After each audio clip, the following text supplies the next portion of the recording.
अपनी thought process को ठीक कीजिए। जो चीज़ आपको नहीं चाहिए उसको मत दोहराइए। नमस्कार, मैं आज फिर रुचि डोभाल आपके सामने हूँ, पेरेंटिंग एंड यू पार्ट 2 लेकर। हाँ, सबसे पहले आपके वार्म रिस्पॉन्स के लिए from the bottom of my heart thank you so much. आपके वर्ड्स, काइंड वर्ड्स सच में हमें स्ट्रेंथ देते हैं। मैं कल की ही बात को आगे अभी कंटिन्यू करूंगी क्योंकि वो टॉपिक अभी हमारा ओवर नहीं हुआ है।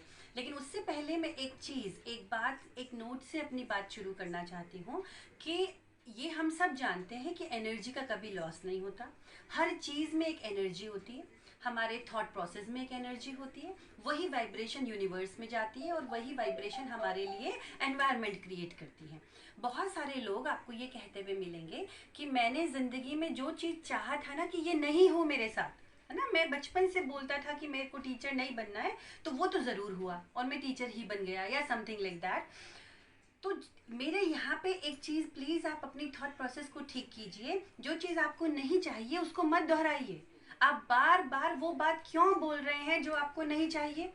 आप बार बार उस बात को बोलिए जो आपको चाहिए, नहीं का जिक्र ही मत कीजिए। तो वाइब्रेशन आपने क्रिएट की किसके लिए? जो आपको नहीं चाहिए था, जबकि आपको वाइब्रेशन क्रिएट क्या करनी थी? जो चाहिए था। ये मैं किस सेंस में कह रही हूँ ये आपको अभी बताती हूँ। कल हमने आपको कहा था कि बच्चों को कोसना नहीं है ना, उनको पॉजिटिव वाइब्स देनी है, स्ट्रेंथ देनी है। पर इसका मतलब ये नहीं है कि उनके हर रॉन्ग को आप अप्रिशिएट कर रहे हैं, उनके हर गलत के पीछे भी आप खड़े हुए हैं। उसको सही और गलत का सेंस आप ही देंगे, उसको तो नहीं है ना, पेरेंट ही उसको बताएगा क्या सही है क्या गलत। अगर बच्चा छत से कूदना चाहता है तो एज अ पेरेंट या तो मैं उसे प्यार से समझाऊंगी या मुझे कोई स्ट्रिक्ट एक्शन लेना पड़ा तो मैं स्ट्रिक्ट एक्शन लूंगी ना उसके लिए। तो ये मेथडोलॉजी हर पेरेंट को खुद डेवलप करनी पड़ती है कि मैं उसको प्यार, ये वाला यहाँ पे प्यार से काम आएगा कि यहाँ पे मुझे थोड़ा स्ट्रिक्ट हो जाना है। तो सही गलत की नॉलेज तो बच्चे को देनी है, उसके गलत को भी अप्रिशिएट नहीं करना है। अभी सपोज आपका बच्चा उसने कुछ गलत किया है तो उसके कॉन्सिक्वेंसेस भुगतने के लिए उस बच्चे को तैयार कीजिए कि जब भी तुम कुछ गलत करोगे उसके परिणाम भी तुम्हें ही भुगतने पड़ेंगे। कैसे? कल ही मेरी एक पेरेंट से बात हो रही थी, मेरे क्लाइंट हैं वो बता रही थी कि उनका बच्चा होमवर्क नहीं करता, बहुत कहने के बावजूद होमवर्क नहीं करता और सुबह फिर वो रोता है कि अब मुझे स्कूल नहीं जाना। और माँ को बड़ी दया आती है कि अब मेरे बच्चे को मैडम डांटेगी तो माँ जो है फटाफट लेफ्ट हैंड से उसका सारा काम करके दे देती है और वो बच्चा खुशी खुशी स्कूल चला जाता है। तो वो बच्चा ये कब सीखेगा कि क्योंकि उसने अपना दिया गया काम नहीं किया था तो उसके परिणाम भी उसको भुगतने पड़ेंगे। तो इसके लिए उसको तैयार रखिए ना। बचपन से आप बच्चे की अपब्रिंगिंग कैसे करते हैं? आजकल सब बड़े ही पैम्पर्ड बच्चे होते हैं ना, उनको ना सुनने की आदत नहीं होती। एक और मेरे फैमिली फ्रेंड है, वो बड़े प्राउड से बताते हैं कि हमारे बच्चे को रात 12 बजे अगर आइसक्रीम खानी होती है जी, हम तो आइसक्रीम पार्लर खुलवाते हैं और उसको आइसक्रीम खिला के लाते हैं। क्यों भाई? अगर वो रात 12 बजे आइसक्रीम नहीं खाएगा तो ऐसी कौन सी कयामत आ जाएगी? आप क्यों उस बच्चे को धैर्य का पाठ नहीं पढ़ा रहे हैं? क्यों उसको नहीं बता रहे हैं कि उसको पेशेंस रखना पड़ेगा कि अगले दिन जब स्टोर खुलेगा, पार्लर खुलेगा, तब उसको आइसक्रीम खिलाई जाएगी? तो हर चीज के लिए आप उसको हाँ हाँ हाँ करते चले जाते हैं। फिर जीवन में जब वो अपना युद्ध लड़ता है और तब उसे बहुत सारा रिजेक्शन सहना पड़ता है, लेकिन उसने तो कभी रिजेक्शन सहा ही नहीं, कभी तो ना सुना ही नहीं। फिर वहां से शुरू होता है बच्चों का डिप्रेशन, बच्चों की एंग्जाइटी। हमारे ज़माने में कहाँ होते थे बच्चे डिप्रेशन में जाते थे? अभी हर तीसरे बच्चा मेरे पास जो आता है कि मैडम ये डिप्रेशन का पेशेंट है। क्यों? क्योंकि घर में उसने कभी ना सुना नहीं था, अब हर तरफ से रिजेक्ट हो रहा है। तो उसको थोड़ा हार्डशिप के लिए तैयार रखिए जीवन में कि कभी कभी ना भी होता है, हर चीज़ के लिए हाँ नहीं होता है। ठीक है, अभी अभी मैं कल की बात को अपनी आगे कंटिन्यू कर रही हूँ। कल हमने कहा था कि बच्चे को आपने, सपोज आपका बच्चा, अब जो हो गया सो हो गया है ना, मैं आपकी पेरेंटिंग में भी अगर कुछ गड़बड़ हुई है, अब वो प्रोडक्ट आपके सामने है। अभी वो 13, 14, 15 ईयर्स का बच्चा है, चिल्ला के बात करता है, आपकी बात नहीं सुनता है। अब डैमेज कंट्रोल कैसे करें, है ना? अब तो हो गया जो होना था। अब डैमेज कंट्रोल ऐसे होगा कि अब दोस्ती का हाथ बढ़ाना पड़ेगा, जो मैजिक नहीं होगा। ठीक है, इसमें आपको 6 से 8 महीने, 1 साल का समय लग सकता है। पेशेंस रखिए। बच्चे की तरफ दोस्ती का हाथ आप ही को बढ़ाना पड़ेगा, है ना? जो ये जेनरेशन गैप होता है ना, ये हमेशा से था और हमेशा से रहेगा। तो बच्चे कभी भी पीछे चल के नहीं आएंगे, आप ही को 4 कदम आगे जाना पड़ेगा। आपको जो है कुछ चीजों में थोड़ा सा फ्लेक्सिबल होना पड़ेगा, बहुत रिजिड नेचर को अपने छोड़ना पड़ेगा। बहुत सारे मेरे क्लाइंट हैं, वो एक में है, वो तो इसलिए नाराज़ हैं अपने बच्चे से क्योंकि वो बाल लंबे रखना चाहता है, क्योंकि उसको पोनीटेल रखनी है। तो मैं ये कहती हूँ कि ठीक है, आप क्यों, इसमें क्या बुराई है? अगर वो बच्चा लंबे बाल रखना, लड़का आपका लंबे बाल रखना चाहता है, तो आप क्यों इस बात की जिद पकड़ के बैठ गए हैं कि उसको फौजी कट पे आ ही जाना चाहिए? एक पर्टिकुलर टाइप के कपड़े बच्चा पहनना चाहता है, आप क्यों इस बात के लिए एडमेंट हो जाते हैं कि नहीं इसी टाइप के कपड़े आपको पहनने? आप थोड़ा आप एडजस्ट करिए, है ना, समय के अनुसार बदलना पड़ेगा, फ्लेक्सिबिलिटी लानी पड़ेगी। सिर्फ बच्चों को ये नॉलेज दे दीजिए कि बेटा देश काल परिस्थिति के अनुसार हम अपने कपड़े, अब अपनी भाषा का चयन अगर नहीं करेंगे तो जीवन में हम फेल हो जाएंगे, है ना। जिम में अगर हम जा रहे हैं तो जिम के कपड़े पहनेंगे, शादी में जा रहे हैं तो शादी के कपड़े पहनेंगे। तो एनवायरनमेंट के अकॉर्डिंग अगर हम रहते हैं, आपके प्रोफेशन को, आपके एनवायरनमेंट को अगर आपका ये गेटअप सूट करता है तो why not go for that. उनको नीले पीले हरे जैसे बाल रखने दीजिए। अभी बच्चे टेक्नोलॉजी से बड़े मतलब वो हाई टेक बच्चे हैं, तो थोड़ा सा अब आपको टेक्नोलॉजी की तरफ जाना पड़ेगा, है ना। हमारे ज़माने में ऐसा होता था कह के काम नहीं चलेगा। वो आप भी लूडो खेलते थे, वो भी लूडो खेलते हैं, अब वो ऑनलाइन खेलते हैं, आप भी खेलिए उनके साथ ऑनलाइन, क्या प्रॉब्लम है? तो दोस्ती का हाथ बढ़ाइए।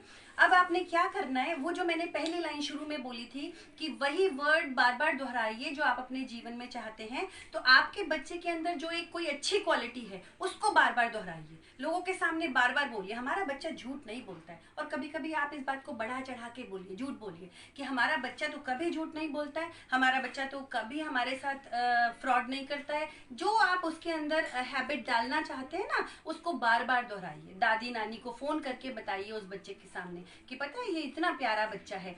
ये क्या हो रहा है, ये वर्ड उसको रीइंफोर्समेंट, बार बार उस गुण का रीइंफोर्समेंट हो रहा है, और वो उसके अंदर प्रखरता से वही गुण उभरेगा। आप क्या करते हैं, आप बड़ी प्राउड के साथ फैमिली गैदरिंग में बोलते हैं इसको तो बहुत गुस्सा आता है जी, ये तो सामान तोड़ने लग जाता है गुस्से में। अब आपने क्या किया, उस बात को एक मोहर लगा दी, एक स्टैंप लगा दी कि इसको बहुत गुस्सा आता है। अब वो बच्चे के सबकॉन्शियस ब्रेन में बैठ चुका है कि मेरे को बहुत गुस्सा आता है और मैं कुछ भी कर सकता हूँ, और मेरे माँ बाप सरेंडर कर चुके हैं इस बात में। तो उस चीज को अप्रिशिएट नहीं करना है, नहीं जिक्र ही नहीं करना है। मेरा बच्चा कोई सब्जी नहीं खाता, इसको बड़े प्राउड से आपने नहीं बताना है, उसको गोल कर जाइए, वो बात मत बोलिए। अब वो बात दोहराइए जो वो कुछ तो अच्छा करता होगा ना आपका बच्चा। आपके बच्चे में 10 ऐब सही 2 तो कोई अच्छी क्वालिटी होंगी ना, उसको दोहराइए। और जो आप चाहते हैं उसको, मेरा बच्चा बहुत अच्छा आके बैग अपनी, मैंने तो अपने बच्चे ऐसे ही पाले कि ये तो अपना बैग अपनी जगह पर रखता है। खूब लोगों को कहने दीजिए कि अपने बच्चों की तारीफ करते रहते हैं, करिए आप उनके अच्छे गुण बार बार बताइए। इससे वो बच्चे को कहीं ना कहीं रीइंफोर्समेंट होता है कि ऐसा ही करना है, ऐसे बिहेव। और जो आप चाहते हैं कि नहीं हो उसको इग्नोर कर दीजिए, उसको मत बोलिए। तो 1 साल के पेशेंस के साथ आप आगे बढ़िए, तो ये डैमेज कंट्रोल हो जाएगा। जो सॉफ्ट बोलिए उसको, नहीं बेटा प्लीज डोंट शाउट, मैं सुन सकती हूँ, तुम आराम से बात करो, है ना, कूल डाउन, आराम से बात करो। ऐसे वर्ड्स बच्चे के साथ यूज कीजिए, ठीक है। तो ये तो हो गया, जो हमने कल बात छोड़ी थी उसी को अभी मैंने पूरा किया है कि पालना कैसे है। अब अगर पालने में गलती हो गई तो डैमेज कंट्रोल कैसे करना है। नेक्स्ट, कली की बात हमने कल की थी, शुक्र की बात। तो मैंने आपको बताया था कि थंब के नीचे ये एक पॉइंट होता है जिसको वीनस बोलते हैं। ये जो एरिया होता है इसके मैंने कल आपको अच्छे पॉइंट बता दिए थे, है ना। आज मुझे इसी के बारे में आपको थोड़ा और बताना है कि अब यही शुक्र अगर बहुत उच्च हो, मतलब ये आपको दिखे हाथ में यही पोर्शन सबसे ज्यादा मोटा, सबसे ज्यादा उठा हुआ, या इधर साइड में बहुत ज्यादा गिरा हुआ डी शेप, आपको लगे कि ये पोर्शन कुछ गड़बड़ है ना, तो ये इसका मतलब वीनस से डोमिनेटिंग बच्चा है वो। अब क्या होगा, अब मैंने कल बोला था कि वो बहुत क्रिएटिव होगा एंड ऑल, लेकिन अब क्या होगा, इसके साइड इफेक्ट हो जाएंगे। अब वो बच्चा आलसी हो जाएगा, अब उसको मेरी कंफर्ट जोन से बाहर नहीं आना है, मतलब मेरे को बिस्तर पे ही खाना दे दो, रिमोट भी मम्मी दे दे तो बहुत अच्छा, और बहुत ज़्यादा फूडी हो जाएगा, बहुत ज़्यादा मनमौजी हो जाएगा। फिर ऐसे बच्चे के लिए अब क्या करना है, बिगड़ा हुआ शुक्र है ना, आपको उसके लिए एक डिसिप्लिन्ड एनवायरनमेंट बनाना पड़ेगा। आप उसको वो स्कूल से आता है, फिर वो कोचिंग जाता है, फिर डेफिनेटली उसको डांस क्लासेस में डालिए, म्यूजिक क्लासेस में डालिए, डालना ही पड़ेगा। क्योंकि ये वाले वीनस, जो बिगड़ा हुआ वीनस होता है, उसके बच्चे ऑपोजिट सेक्स की तरफ जल्दी अट्रैक्ट होते हैं, मतलब उनको डिस्ट्रैक्शन बहुत जल्दी होता है, उनको बाहर की खराब चीजें बहुत जल्दी अट्रैक्ट करती हैं। तो अगर उस वीनस को हम हैप्पी कर दें, वीनस कला का स्वामी है, तो उसको कला के किसी क्षेत्र में डाल दीजिए, मैं गारंटी दे रही हूँ आपका बच्चा 60-70% इन कंट्रोल रहेगा। आप उसके सुपरवाइज कीजिए, आप उसके ऊपर नजर रखिए, उसको पता ना चले कि आप नजर रख रहे हैं ना। उसका फ्रेंड सर्कल कैसा है, कहाँ उठता बैठता है, क्या करता है। तो 18 ईयर्स तक ऐसे बच्चे को संभाल लीजिए और उसको डेफिनेटली किसी क्रिएटिव फील्ड में डाल दीजिए। म्यूजिक क्लास ज्वाइन करवाइए, डांस ज्वाइन करवाइए, आर्ट एंड क्राफ्ट, एनीथिंग, कोई भी चीज। फिर अगर एक चीज और जो ज्यादा डेंजरस है वो ये है कि ये वीनस बहुत उठा हुआ हो और यहाँ से आपको ऐसा लगे कि एक लाइन बहुत गहरी सी आ रही है, जैसे नाइफ से किसी ने इस वीनस को बीच में से काट दिया हो, मतलब वो स्मूथ स्लांट खत्म हो जाए, तो ये एक डेंजरस चीज है। ये इस बच्चे को अपयश का सामना करना पड़ता है, डिफेम हो सकता है, ये बच्चा मी टू के केस में फंस सकता है। आप समझ रहे होंगे मेरी बात। तो ऐसे फिर तो बहुत ही जरूरी हो जाता है कि आपने अगर इस बच्चे को फोन दिया है तो आपके कंट्रोल में चीजें होनी चाहिए, बच्चा आपके आसपास रहे, आपके साथ फ्रेंडली रहे, उसके ऊपर हर टॉपिक पे बात कीजिए, उसके क्वेश्चंस को अवॉइड मत कीजिए, वो जो पूछता है उसका। और ऐसे बच्चों को आप ऐसा नॉनसेंस आंसर नहीं दे सकते, है ना, आपको लॉजिकल आंसर देने पड़ेंगे। अब तुम टमाटर में से निकले हो टाइप के आंसर ऐसे बच्चों को नहीं चलते। आप बिल्कुल लॉजिकल सेंसिबल आंसर इनको दीजिए और हर जगह इनकी खूब तारीफ कीजिए कि मेरा बच्चा तो मुझे सब सच बताता है। तो ये वीनस मेरा कल पूरा नहीं हो पाया था, इसलिए आज इसी को हमने आगे कंटिन्यू किया है। तो ये वाले इन चीज़ों का आप ध्यान रखेंगे तो बहुत सारी चीज़ों को हम मिनिमाइज कर लेंगे, है ना। पेशेंस, प्यार से बहुत सारी चीज़ें कंट्रोल में आ जाती हैं।